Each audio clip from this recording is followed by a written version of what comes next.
Україна і диктатура. Для більшості українців синонімом слова «диктатура» буде Російська Федерація. Узурпація влади, фальсифікація виборів, цензура, ручна преса і телебачення, дезінформація населення, політичні в'язні, відсутність свободи слова. Хіба все це не є прямими доказами того, що владу в Росії захопив диктатор Путін? Але раптом ми бачимо, що світ всерйоз обговорює, чи не є диктатором український президент Володимир Зеленський. Західні ЗМІ випускають цілі матеріали, щоб розібратись в питанні, а українські і європейські лідери змушені пояснювати, чому диктатура – це не про Україну. Зараз це вже не гаряча новина для перших шпальт світових видань і випусків новин, але наратив про те, що Зеленський відчайдушно тримається за владу і відмовляється від виборів, нікуди не дівся, бо цей наратив має російське походження. Він же постійно каже, що я нелегітимний. Російська пропаганда працює без вихідних, і один з її численних напрямків – це просування ідеї про те, що українська влада нелегітимна, а отже не може представляти народ, а отже терміново потрібні вибори, щоб в них міг взяти участь хтось на зразок Віктора Медведчука. Про те, як власне відбуваються вибори в самій Росії, чомусь не йдеться. До речі, про те, чому вибори в Україні під час повномасштабної війни неможливі, ми вже пояснювали в нашому іншому відео. А тепер хочемо пояснити, що таке насправді диктатура, які є ознаки, хто намагався встановити в Україні диктаторський режим, і чи дійсно зараз Україна поступово рухається в бік диктатури. Пояснюємо. Давній Рим і Наполеон. Доведеться зробити багато кроків назад і розібратись з термінами і походженням. Термін «диктатура» походить від латинського «діктатор», що означало «той, хто наказує» або «той, хто проголошує». Коли у давньому Римі скинули монархію, потрібен був механізм, який дозволяв би вирішувати гострі виклики, але так, щоб зберігався республіканський устрій. Диктатора призначали на 6 місяців для вирішення конкретної кризи, після чого він мав скласти повноваження. Тож в римському розумінні диктатура мала позитивний і, що важливо, тимчасовий характер. Її мета полягала у відновленні і збереженні стабільності республіки. Дуже довгий час поняття диктатури взагалі не несло в собі негативної конотації, на відміну від тиранії і деспотії. У новому світі ідеї римської диктатури, позитивної і тимчасової, знайшли відгук у батьків-засновників США. Олександр Гамільтон захищав сильну виконавчу владу, але застерігав від того, щоб це не переросло в тиранію. Сучасна форма диктатури фактично народилася в кінці 18 століття в ході Великої Французької революції. Після страти короля і проголошення республіки влада зосередилась в руках Комітету громадського порятунку. Таким чином, диктатором стала не одна конкретна людина, а колектив, який і повинен був встановити новий порядок. Коли генерал Наполеон Бонапарт влаштував державний переворот, він встановив режим персональної влади, спираючись на військо, а потім проголосив себе імператором. Режим Наполеона не підходив під визначення тиранії чи деспотизму. Тож для нього, як для нового, придумали інший термін – бонапартизм.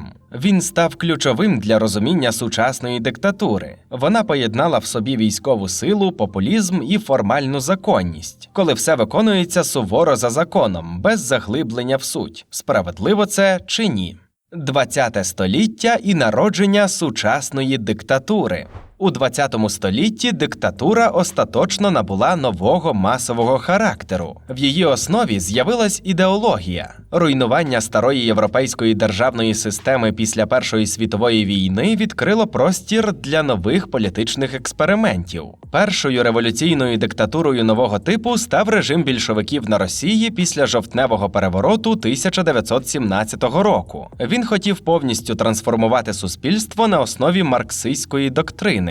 Ця нова однопартійна диктатура разом з ліквідацією опозиції і репресіями проти інакодумців стала фундаментом для майбутніх тоталітарних моделей. У міжвоєнний період диктатура стала нескінченною революцією проти реальності. Згодом журналістка, історикиня і письменниця Ханна Аренд саме це назве суттю тоталітаризму. Вона наголошує, що тоталітаризм не виникає з порожнечі. Він потребує поступового руйнування правових обмежень влади, політичного плюралізму й автономії громадянського суспільства. І тоталітаризм, і диктатура, і авторитаризм – це, по суті, різні ступені відсутності демократії. Якщо диктатура, скажімо так, більше зайнята утриманням влади, а при авторитарному режимі у громадян ще залишаються якісь свободи в соціальному житті, то тоталітаризм буквально не дає дихнути. Він контролює і регулює усі сфери повсякденного життя людини. У 1930-х постали два класичні тоталітарні режими – сталінський в СРСР і нацистський у Німеччині. Йосип Сталін підняв більшовицьку диктатуру на новий рівень. Повна монополізація влади, культ особи, масовий терор, табори як інструмент змін суспільства. Тоталітаризм Сталіна був спрямований на знищення старого і створення нової людини. Те, що робив Адольф Гітлер, знищення опозиції, концентраційні табори, масова пропаганда, спиралась на сталінський досвід. Тож виходить, що попри ідеологічні розбіжності, і нацизм, і комунізм вбачають у диктатурі новий порядок, що має замінити стару політичну цивілізацію. За межами Європи у той час теж формувались новітні диктатури. У Латинській Америці відбувався перехід до військово-авторитарних режимів.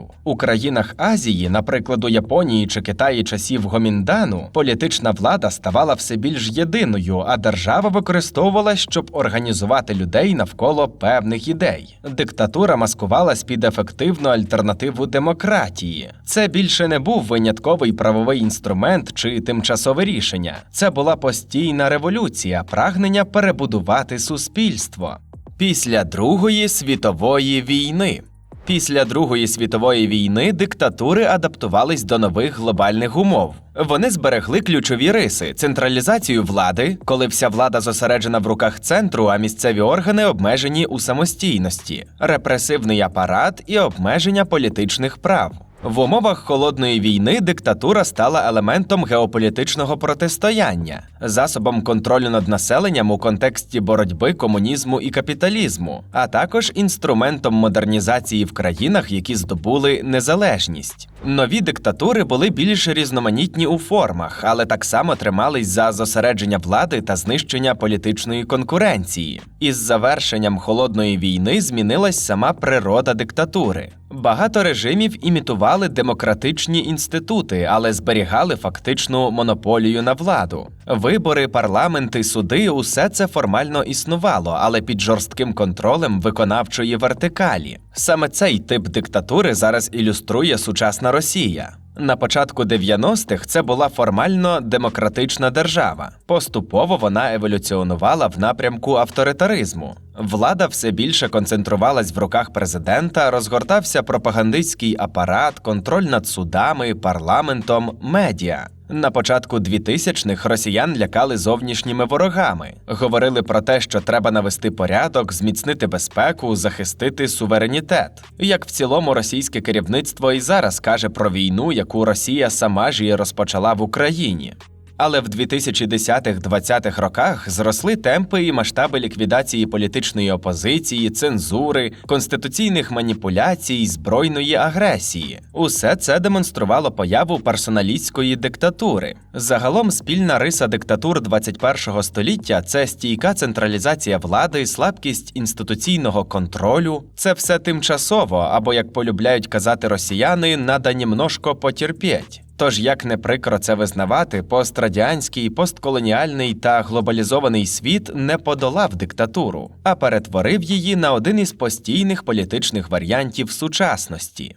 Як виглядає сучасна диктатура? У сучасному світі диктатура більше не намагається замаскуватись під тимчасовий інструмент захисту республіки в умовах кризи. Тепер це стабільний, позаконституційний або напівконституційний порядок, який заперечує демократичні принципи. Тобто Конституція є, але її або взагалі ігнорують, або дотримуються, коли це вигідно. Але сучасні диктатури часто роблять вигляд, що вони зовсім не диктатури. Ну який же диктатор скаже прямо, що він диктатор? Тим більше, коли нібито проводяться вибори, працює парламент, суди. Але у той же час за цим демократичним фасадом стоїть монополія на владу, відсутність ефективної політичної конкуренції, обмеження громадянських свобод, централізація державного управління. Тож ми можемо бачити такі визначення, як гібридний режим, ілюзорна демократія, виборча автократія. Ханна Аренд, яку ми вже згадували, вважає диктатуру не просто формою влади, а процесом політичного перетворення. Тоталітаризм, вища стадія диктатури, виникає, коли влада не лише пригнічує свободу, а й намагається повністю контролювати приватне життя, історичну пам'ять, саму здатність до мислення. Серед сучасних диктатур можна виділити персоналістські,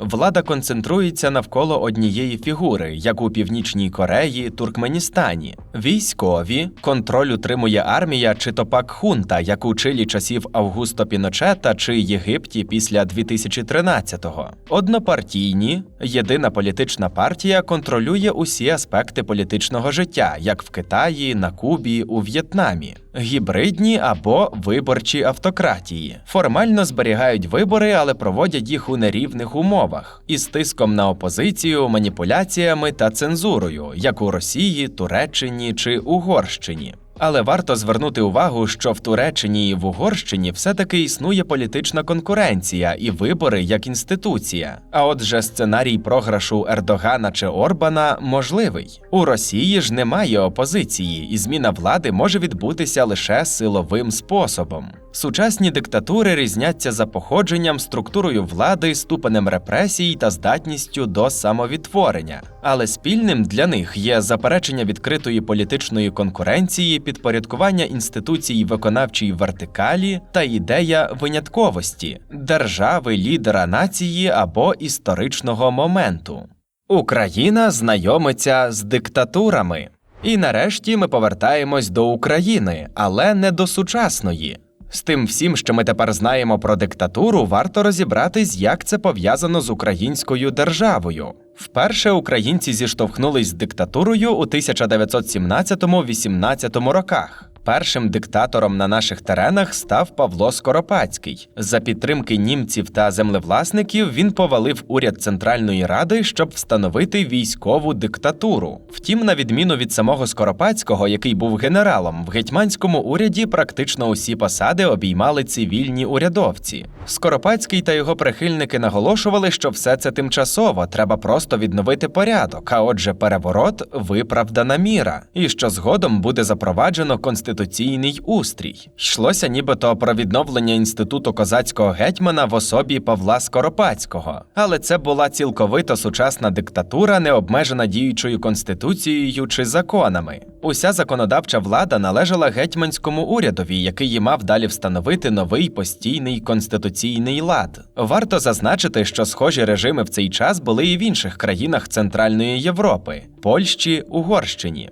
Гетьманська диктатура проіснувала до наступу військ Української Народної Республіки на чолі з Симоном Петлюрою восени 1918-го. Новий уряд назвав себе директорією. І знову ж таки директорії належала уся повнота влади, а отже це була колективна революційна диктатура. Диктатура директорії спиралась на римську традицію, про яку ми говорили на початку. Тимчасові надзвичайні повноваження для окремих осіб, щоб врятувати республіку і потім обов'язково повернутись до демократії. У той самий час українці зіткнулися з іншою революційною диктатурою – більшовицькою. У різних формах вона проіснувала в Україні до розпаду СРСР у 1991-му. І її наслідки наше суспільство було змушене долати протягом десятиліть. Повертаючись у часи національно-визвольних змагань, зазначимо, що український політичний діяч, публіцист і філософ Дмитро Донцов бачив демократію слабкістю, а диктатуру – природним інструментом національного відродження. Погляди Донцова взяла на озброєння Організація українських націоналістів, що виникла у 1929-му. Згідно з програмними документами ОУН, верховна політична влада мала належати провідникові нації. Така система була схожа на персоналістську диктатуру, але в той же час це була модель такого собі партійного народу, де членство в ОУН дорівнювало політичній легітимності. Ці уявлення частково реалізувалися в діяльності Української повстанської армії. Вона вибудовувала образ майбутньої української держави як авторитарної, національно орієнтованої структури. Вже після війни ця концепція поступово еволюціонувала до демократичного авторитаризму, який би зберігав національну єдність, але без тотальної диктатури. Отже, вже в першій половині ХХ століття українське суспільство отримало досвід різних форм диктатури – від військових та революційних до національного авторитаризму. Що було після відновлення незалежності?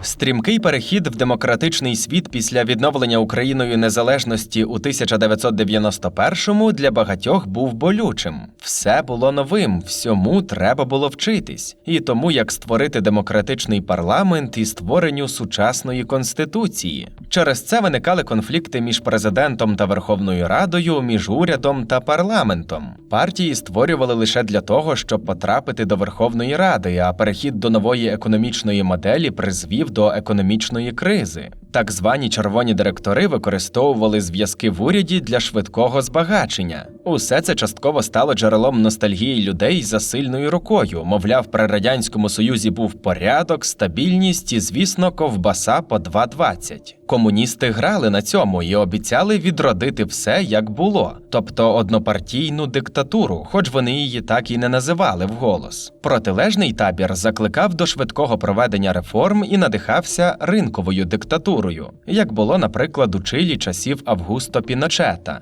У 1992-му прем'єр-міністр Леонід Кучма зібрав навколо себе команду економістів, прихильних до ліберальної ринкової економіки, на чолі з економістом Віктором Пинзеником. Цей уряд отримав надзвичайні повноваження видавати декрети з питань економіки та регулювання власності, які мали б силу закону. Можливо, і не навмисне, але такий підхід нагадує класичну античну диктатуру. Але усе це було не дуже ефективним, адже і парламент, і президент мали свої усталені економічні інтереси. Тож реформаторський запал довелось пригальмувати. Леонід Кучма – диктатор? Коли Леонід Кучма став президентом у 1994-му, він одразу почав з намагань посилити президентську владу. Верховна Рада на чолі з Олександром Морозом навпаки тягнула ковдру повноважень на себе. Перші укази президента стосувалися максимального підпорядкування собі виконавчої гілки влади. Він прагнув самостійно призначати і звільняти прем'єра та міністрів, інших чиновників, встановлювати порядок денний Кабміну тощо. Звісно, президентська республіка, до якої тяжів Кучма, це не диктатура. І ніхто не заперечував демократичний шлях розвитку України. Але, наприклад, у січні 1995-го, під час державного візиту в Грузію, Кучма заявив, що диктаторське правління може бути корисним для проведення реформ. Також українські урядовці багато говорили про потребу вивчати чилійський досвід реформування, тобто диктатуру Піночета. Цю постать використовували і в Росії, щоб запевнити суспільство у необхідності сильної руки. Кучмі було далеко до встановлення диктаторського правління, але таким чином він спонукав Верховну Раду піти на сприятливі для себе компроміси при розподілі повноважень. І йому це частково вдалося. Нав'язаний під страхом розпуску Верховної Ради Конституційний договір 1995-го, а потім і сама Конституція 1996-го, робили президента беззаперечним керівником держави, який ніс мало відповідальності за свої дії. У той же час парламент теж отримав немало повноважень. Депутатам залишалася недоторканність та контроль над законодавчим, включно з конституційним процесом. На фоні того, як керівники таких пострадянських країн, як Казахстан, Узбекистан, Киргизстан, Білорусь, Росія, Азербайджан, почали активно концентрувати владу в своїх руках, був сенс хвилюватись і за українське демократичне майбутнє. Але Україну не один раз рятувало те, що вона з 90-х чітко декларувала свій євроатлантичний шлях і робила активні кроки у тому напрямку. Але нездорові сусідські, зокрема російські практики, вплинули і на нас. нас». До свого другого президентського терміну Кучма підходив з великою владою, але низькою популярністю. Як батько-засновник українського олігархату, він впливав на те, хто отримає ласі частини державного майна та ренту з того, що залишилося під контролем держави. Ну і також на те, кого покарають за порушення неформальних правил або за нелояльність. Такі ж стосунки між президентом та новою економічною елітою трохи нагадували Єльцина з російськими олігархами. Тож не дивно, що Кучма спирався на них, щоб вдруге балотуватись у президенти. З Росії запросили політтехнологів, які придумали показати Кучму як того, хто захистить країну від повернення до Радянського Союзу, до якого тяжів кандидат від комуністів Петро Симоненко. Хоча, згідно з опитуваннями, головними конкурентами Кучми були Олександр Мороз і Наталія Вітренко, саме Симоненка російські спеціалісти заповзялися вивести у другий тур. Ця виборча кампанія вперше відзначилась системним тиском на інформаційну журналістику. Виборча кампанія 1999-го з усіма її брудними технологіями, використанням адмінресурсу, перешкоджанням свободі преси частково сформувала стиль правління другого терміну Кучми – так званий змагальний авторитаризм. Леонід Кучма ініціював політичну реформу, яка мала б суттєво посилити виконавчу владу. Він призначив на квітень 2000 року проведення референдуму з питанням про те, чи підтримують українці перетворення парламенту на двопалатний, зменшення кількості депутатів до 300, позбавлення депутатів недоторканності, отримання президентом додаткового права розпускати парламент, якщо за місяць не була утворена парламентська більшість, висловлення недовіри Верховній Раді через референдум та прийняття Конституції на референдумі. Кожне з цих питань значно збільшувало владу президента. Але Верховна Рада після того, як суд визначив два питання неконституційними, так і не прийняла президентську версію змін до Конституції. Втім, адміністрація не припиняла спроб їх проштовхнути. А далі стався касетний скандал. У вересні 2000-го зник співзасновник «Української правди» журналіст Георгій Гонгадзе.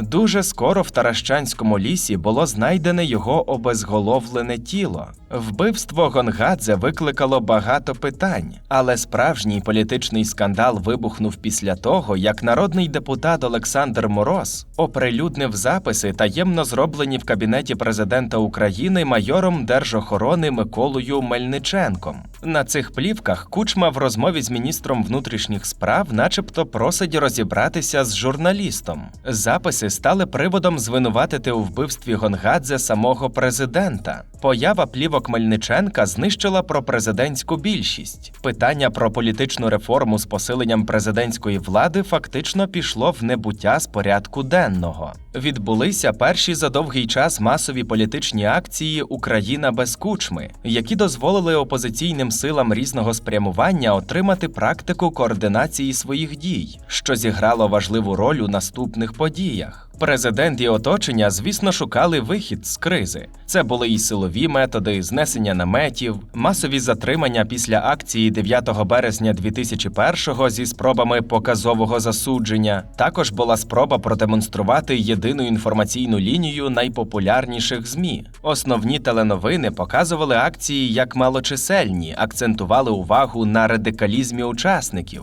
мало висвітлювали позицію опозиційних діячів і намагалися посіяти сумнів у правдивості плівок Мельниченка. Через всі ці події Кучмі довелось шукати нової опори серед олігархічних кіл, які проявили до нього вірність. А ще підтримати усунення уряду Віктора Ющенка, який дуже не любили у Москві, але на Заході вважали реформаторським. Ця відставка остаточно розірвала національно-демократичні сили з пропрезидентським табором, а популярного екс-прем'єра Ющенка штовхнула до опозиції. На парламентських виборах 2002-го за задумом адміністрації президента усі пропрезидентські сили мали йти одним блоком під назвою «За єдину Україну». Усілякі політсили типу команди озимого покоління Валерія Хорошковського та Інни Богословської мали відтягнути голоси у нашої України Віктора Ющенка. Ці схеми знову ж таки були дуже схожими на технології з російської політики. Для фінального етапу кучмівського змагального авторитаризму знаковим стало використання темників.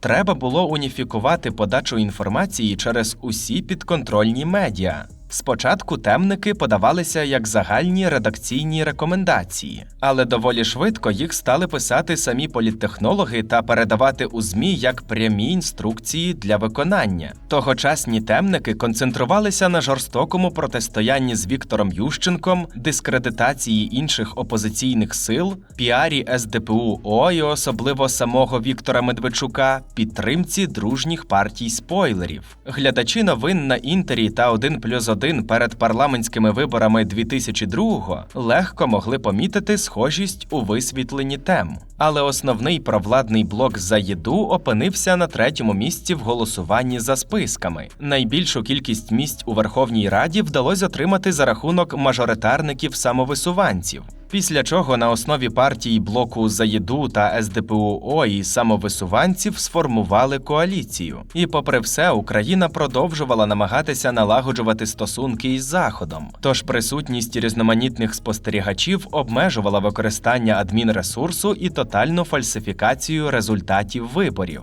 Загалом із 6 політсил, що потрапили до парламенту за пропорційною системою, провладними були лише 2 – Блок за єдину Україну і СДПУ-О. Кучма був розчарований. Він назначив главою адміністрації Віктора Медведчука, щоб той придумав, що робити з президентськими виборами у 2004-му. Тобто, як Кучмі не втратити владу. Відповіддю стала чергова версія політичної реформи та тотальний контроль над інформацією. Нова конституція мала б зменшити владу майбутнього президента через перехід до парламентсько-президентської моделі. Так Леонід Кучма міг би більше не турбуватись за свого наступника.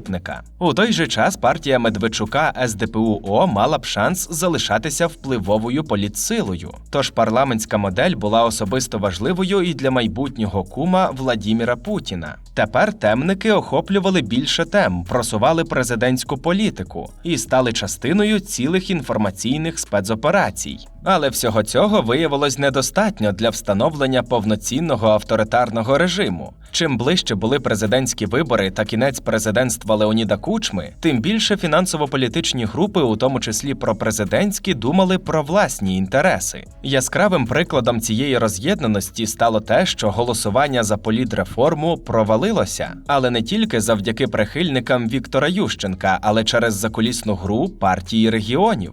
В ній єдиним провладним кандидатом бачили Віктора Януковича і не хотіли, щоб він потім залишився без повноважень. Хоча й під тиском, але продовжували працювати незалежні ЗМІ – Громадське радіо, Дзеркало тижня, Українська правда, ЗМІ фінансовані з-за кордону, Радіо Свобода, Голос Америки, Німецька хвиля, програми яких виходили на хвилях загальнонаціональних та регіональних мовників. Будь-який бізнес, який вирішував підтримати опозицію, теж піддавався тиску. Але це не заважало окремим пропрезидентським олігархам шукати контактів із командою Віктора Ющенка. Паралельно з цим між парламентськими та президентськими виборами не падав градус громадянської активності. У 2002 та 2003 в Києві відбувалися багатолюдні акції «Повстань, Україно». І хоча відставки Кучми вони не добились, завдяки ним утворився єдиний опозиційний фронт. Ющенко став відкрито опозиційним діячем. Режим Леоніда Кучми не став справді автократичним ще й тому, що він сам не був готовий йти на радикальне придушення опозиції або створення надмірних конфліктів.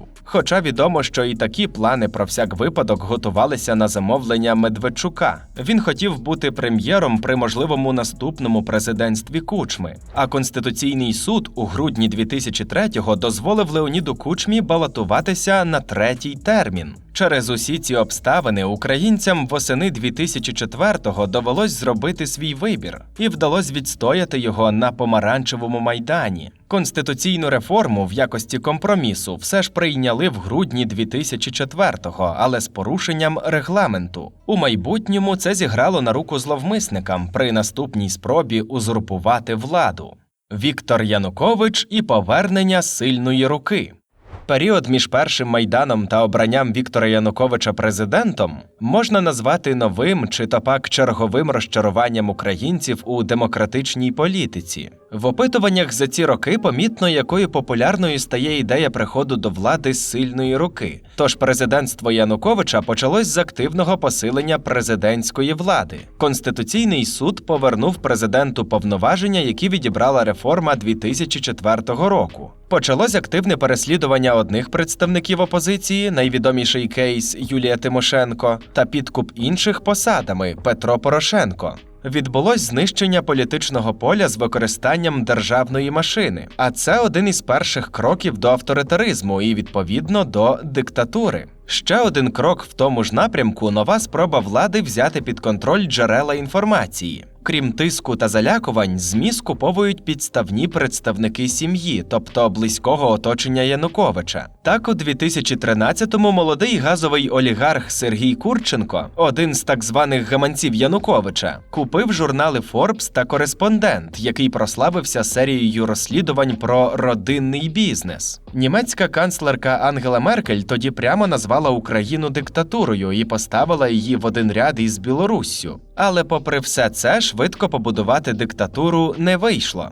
Та й повільно, на щастя, теж. По-перше, громадянське суспільство не залишалось осторонь. На президентство Віктора Януковича припав цілий ряд великих протестних рухів – податковий майдан, мовний майдан тощо. І хоча цим рухам не завжди вдавалося змушувати владу з собою рахуватися, вони стали школою громадянського активізму для значної кількості українців. І це зіграло свою роль уже під час Революції Гідності. Інформаційне поле в Україні так і не вдалося повністю зачистити. Незалежні видання продовжували працювати, а так звані олігархічні ЗМІ не завжди негативно висвітлювали протести. Політичні ток-шоу запрошували опозиційних політиків та незалежних журналістів як коментаторів. Євро-2012 та євроінтеграція також уповільнили процес сповзання України до авторитаризму. Проведення чемпіонату Європи з футболу вимагало від влади не допустити надто сильного погіршення репутації України у світовій пресі і цим зіпсувати свято. Ну а майбутня угода про асоціацію з ЄС накладала на країну ряд зобов'язань щодо верховенства права та демократичних свобод, які не можна було зовсім ігнорувати, навіть якщо Янукович і не збирався її підписувати. Великою проблемою в цьому контексті стало ув'язнення Юлії Тимошенко. Не лише для української опозиції, але й для європейців це був приклад політичного переслідування.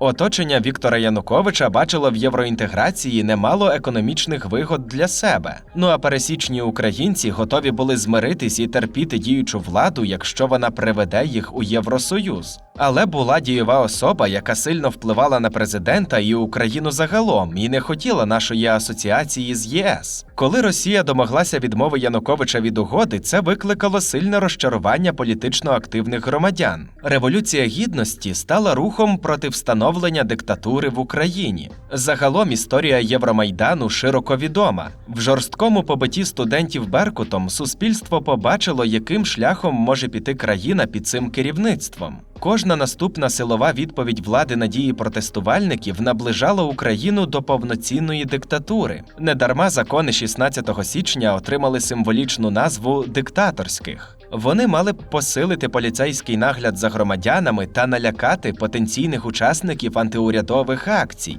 Штурми Майдану, оголошення антитерористичних операцій, залякування за допомогою тітушок, ну і, звичайно, розстріли – усе це підводило Україну до межі, після якої очікувати на збереження демократії, якщо влада переможе протест, було неможливо. Перемога Майдану 2014 року вберегла державу від повноцінної диктатури, подібної до тієї, що є, наприклад, у Білорусі. Там Росія допомогла придушити масовий протестний рух у 2020-му і винищити громадянське суспільство. Чому Україна так і не стала диктатурою? На перший погляд, все ніби просто і зрозуміло. І від того навіть лякаюче. Якби Янукович ризикнув і придушив протест на Майдані силою, життя українців складалося би зовсім по-іншому. І для існування незалежної України при такому розвитку подій місця би вже не знайшлося. Але чому саме всі спроби побудувати диктатуру і навіть більш-менш завершений авторитарний режим провалилися? Є кілька причин. Сучасний авторитаризм завжди намагається показати свою єдність з народом. А отже, щоб його побудувати, потрібна згода громадян, активна чи пасивна. Попри популярність ідеї твердої руки серед українців, обрані президенти найчастіше мали занадто низький рівень довіри. Іноді відразу з самого початку свого терміну. Диктаторський режим має спиратися на вертикаль, що ефективно доноситиме будь-яку волю верхівки до самого низу. У випадку України навіть армія, історично один із найважливіших інститутів для встановлення диктатури, жодного разу не була використана з достатнім результатом для боротьби з опозицією. Ті ж економічні еліти чи пак олігархи ніколи не були достатньо об'єднаними навколо якогось політичного лідера чи єдиної групи. Вони майже завжди конкурували між собою і турбувалися лише про свої інтереси. Розділеність олігархів на групи призводила до того, що вони підтримували різні політичні сили, і прихід однієї з них до влади майже автоматично означав підтримку іншими в тій чи іншій формі опозиційних сил як захисного механізму. Парламент мав реальні важелі впливу, а це майже унікальний випадок для пострадянських країн. Існувала політична конкуренція. До перемоги партії «Слуга народу» в історії сучасної України не було прикладів однопартійної пропрезидентської більшості. Існування сильного громадянського суспільства та спадку великих антиавторитарних протестних рухів від революції на граніті до Революції Гідності, яким вдалося призвести до владних змін. Навіть протестний рух «Україна без Кучми», хоча й не зміг досягти мети відставки президента, усе ж був прелюдією до першого Майдану, і для його заспокоєння влада використовувала не лише репресивні методи, а й ішла на окремі поступки. Європейська інтеграція надихала багатьох громадських активістів і давала надію простим громадянам на гідне майбутнє. У той же час Україна як держава на цьому шляху мала дотримуватися певних норм. І це послаблювало можливості для створення авторитарної інфраструктури. Україна дедалі сильніше відчувала себе частиною європейської сім'ї. Водночас будь-яке зближення з Росією автоматично почало асоціюватися з послабленням демократії, у тому числі через те, що вона перетворилася на один із головних прикладів практичної побудови авторитарної, диктаторської системи влади. А що ми маємо сьогодні?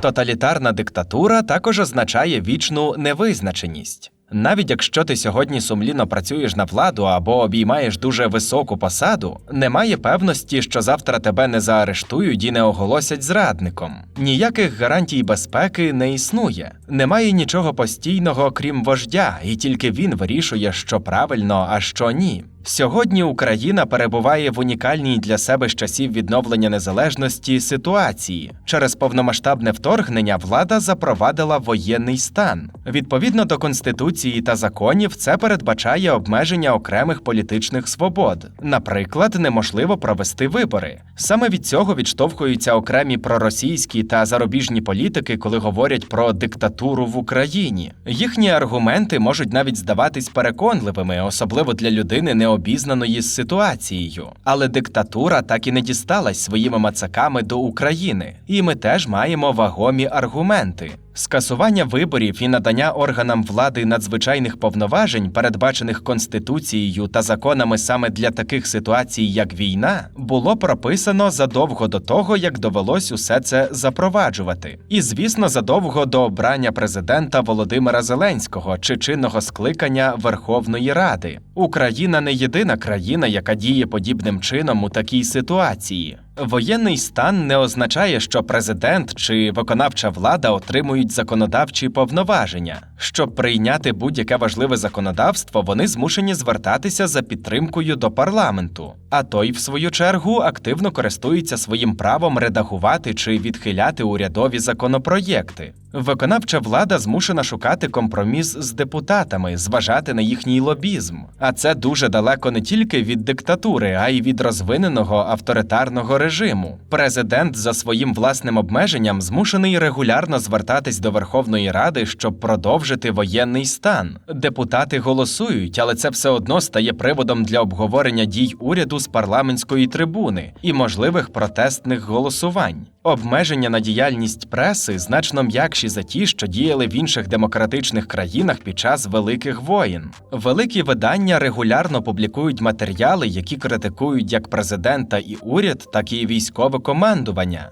Проводяться антикорупційні розслідування. Заборони стосуються тих ресурсів, які пов'язані з Росією. Але це боротьба з ворожою пропагандою, протидія російській агресії на інформаційному полі, а не наступ на свободу слова, як це намагаються виставити росіяни. Щодо обмеження соцмереж, то Україна блокує лише акаунти пропагандистських ресурсів. Боротьба з поширенням ворожої пропаганди за допомогою різноманітних блогерів відбувається не дуже ефективно. Українське громадянське суспільство продовжує бути активно залученим до політичних процесів, навіть якщо ця активність перемістилася переважно з вулиць на сторінки соцмереж. Ми вже знаємо, що колись давно, коли в надзвичайних обставинах комусь надавали чітко окреслені та обмежені у часі диктаторські повноваження, це не вважалося чимось негативним. Але Україна не пішла і цим шляхом. Важко назвати диктаторським уряд, який не може повністю контролювати інформаційний простір, забезпечити ухвалення бажаних законів без обговорення парламентом, чиї дії оскаржуються в судах і який сам обмежує строк дії власних надзвичайних повноважень, отриманих у законний спосіб через іноземне вторгнення.